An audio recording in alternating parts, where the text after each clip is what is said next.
जिस दिन आपका सिलेक्शन हो जाएगा उस दिन पाओगे आप कि सारे लोगों का, सबका बिहेवियर एक साथ कैसे चेंज हो गया, सब चेंज हो जाएंगे। लेकिन आपको उस दिन याद करना कौन कौन तुम्हारे साथ था, कौन कौन तुम्हारे खिलाफ था, और किसने किसने में क्या क्या कहा है, वो सारी चीज़ें याद करनी। क्योंकि उस दिन से आपका असली टाइम स्टार्ट हो रहा होगा। लेकिन उससे पहले आपको अभी चुपचाप मेहनत करनी है और उस दिन का इंतजार करना। बहुत लोग आपके कामयाब होने की प्रतीक्षा कर रहे हैं, जिसमें सबसे पहली पंक्ति में सबसे शुरुआत में जो खड़े हैं वो आपके माँ बाप हैं। बहुत इंतजार उन्होंने किया, बहुत संघर्ष उन्होंने किया है। ठीक है, इस कड़कती धूप में जहां पर आपको एसी और पंखे की आवश्यकता है, अभी अगर आप फोन मिला करके देखिए तो कहीं ना कहीं खेत में होंगे, बगीचे में होंगे, कहीं पर बैठे होंगे, उनके पास में कोई एसी नहीं होगा। तो कम से कम इतना तो आपका फर्ज बनता है कि आप उनके लिए ऐसा दिन लेकर के आ जाएं, ठीक है, कि भाई किसी ना किसी दिन वहां पर उनके लिए भी आप एसी उनके घर में लगवा पाए। नहीं ला पाए तो कम से कम देश दुनिया उनको हाथ पकड़ करके घुमाओ। उनको इससे ज्यादा और कुछ नहीं चाहिए, बस उनको अपने बच्चे के वतन पर वो वर्दी चाहिए जिसका नाम, जिसका डंका वो मेरे भाई यहाँ पर अपने गाँव में हो पाए। ठीक है, बचपन में बहुत शिकायतें आप हर जगह से ला करके उनको दिए होंगे, थोड़ी एक तारीफ का भी मौका उनको ला करके दे देंगे।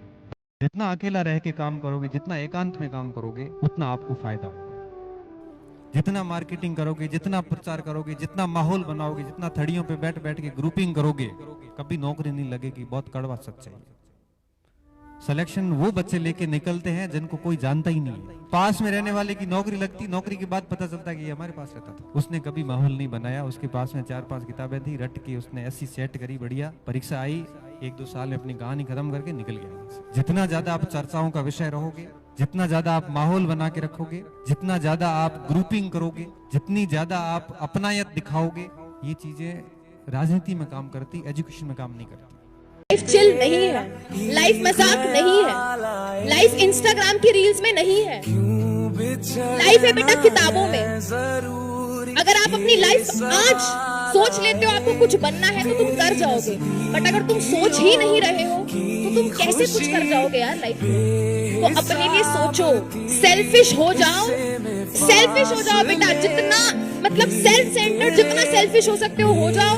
और लोग अभी आपको मेहनत की ताकत नहीं पता है, इसलिए आपको लगता है कि मेहनत नहीं करूंगा तब भी जीवन कट जाएगा। मैं बताता हूँ मेहनत की ताकत क्या होती है। मेहनत की ताकत ये होती है कि कल तक मैं जो रोड छाप आदमी था, आज इस जगह पहुंच गया हूँ, एक छोटी सी सफलता मिली है, लेकिन एक अपने नजरों में मुझे सेल्फ रिस्पेक्ट मिला है। ये ताकत है। मैंने अपने परिवार, अपने बच्चों का जीवन बदला है। ये ताकत है सेल्फ मेहनत। एक बार मेहनत करके देखिए आपका जीवन में जरूर बदलेगा। अपमान सह कर बैठा हूं माधव, एक बात याद रखना, बिना तबाह किए मानूंगा नहीं। श्रीमद् भगवत गीता में लिखा है मेरे भाई कि घमंड किस बात का। दौलत एक झटके में, खूबसूरती एक बीमारी में, और इज्जत एक गलती पर बर्बाद हो जाती है। तो बेटा, जिस दिन तुम्हारे माँ बाप किसी सामान की कीमत देखकर उसको वापस रखना बंद कर देंगे ना, उस दिन तुम्हें तुम्हारी शिक्षा का असली परिणाम मिल जाएगा। बेटे, शिक्षा का असली मतलब मार्क्स लाना नहीं होता। शिक्षा का मतलब होता है अपने माँ बाप की परेशानियों को समझना। वो परेशानियां जिनका जिक्र उन्होंने आपसे कभी नहीं किया। जब एक बाप थक हार कर अपने काम से घर लौटता है ना, तो उसकी थकान उसके आराम से नहीं मिटती है। उसकी थकान मिटाता है आपका वो पल कि जिस पल में आप उसको पढ़ते हुए दिखाई देते हैं। जब एक मां अपनी जरूरतों का गला घोटकर आपकी स्कूल फीस भरती है ना, तो आपको यह समझ लेना चाहिए कि यह पढ़ाई महज मेरे लिए पढ़ाई। अगर आप अच्छे व्यक्ति नहीं है, अगर आप अच्छे नागरिक नहीं है, तो शिक्षा भी कोई काम की नहीं है, आइडिया भी काम के नहीं है, और समय का भी कोई कार्य नहीं रहेगा अगर आप अच्छे मानव नहीं है। तो कहा जाता है कि अगर किसी शिक्षित व्यक्ति में संस्कारों का अगर अभाव हो तो वो शैतान बन जाता है। क्योंकि शिक्षा को रेगुलेट करने का काम, शिक्षा को नियंत्रित करने का काम संस्कार करते हैं। बिना संस्कारों की शिक्षा का कोई महत्व नहीं होता। इसलिए मैं गुरुजनों से भी कहता हूं, विद्यालय परिवार से भी कहता हूं कि बच्चों को शिक्षा से अधिक संस्कार दीजिए। जितने बच्चे संस्कारी होंगे उतना ही शिक्षा का महत्व बढ़ता जाएगा। इसलिए हमें सबसे पहले एक अच्छा नागरिक होना पड़ेगा, उसके बाद बाकी चीजें तो मैं होगा। प्यारे बच्चों, कहते हैं कि किस्मत की लकीरों पर नहीं अपने मेहनत पर इतबार कर। कहते हैं कि किस्मत की लकीरों पर नहीं अपने मेहनत पर इतबार कर, मंजिल खुद चलकर आएगी। अरे मंजिल खुद चलकर आएगी, बस तू जीत की तैयारी दमदार कर।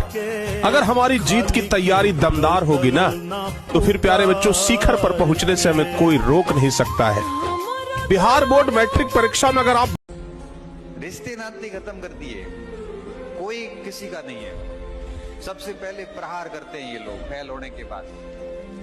5 या 6 लोग रखते हैं जो ये हौसला देते हैं कि कोई बात नहीं, हम कर लेंगे, तू टेंशन मत ले। एक बात याद रखना लाला, बर्दाश्त करने वाला व्यक्ति समय आने पर आपको बर्बाद भी कर सकता है। उछाल तो कीचड़ कितना उछाल लेगा। और अच्छा लगे तो लाइक हम भी कमल हैं, करते रहिए। कीचड़ में खिलने का आपको टाइम पर हम वीडियो हाँ तो रिकॉर्ड तो हम तोड़ते ही रहेंगे लाला, रिकॉर्ड तो हम तोड़ते ही रहेंगे लाला, क्योंकि मेरे रगों में खून नहीं, जीतने का जुनून। एक दिन तुम्हें शिकायत दुनिया से नहीं रहेगी, खुद से रहेगी कि तुम उन सारी चीजों में उलझे पड़े हो जिनमें आपको नहीं उलझना था, समय व्यतीत करते जा रहे हो जिसे नहीं करना था। मेरे भाई, इस माया जाल से निकलो, इस लूप से निकलो, तभी आपको समझ में आएगा चीजें आपको करनी क्या है। अगर ये वीडियो समाज में वीडियो को शिक्षा की जरूरत है, व्रत की नहीं, क्योंकि रिश्ता देखते समय डिग्रियां पूछी जाती है, व्रत नहीं। नमो बुद्धाय। भाई साहब, तो मन को दोस्तों मेरा हमेशा वीडियो शांत थोड़ा रखिएगा, सा भी क्योंकि हर सवाल का जवाब समय देगा। और दोस्त दूसरा बात ये कि उस भीड़ से हमेशा दूर रहिएगा जहाँ पर लोग अपना होने का नाटक करते हैं।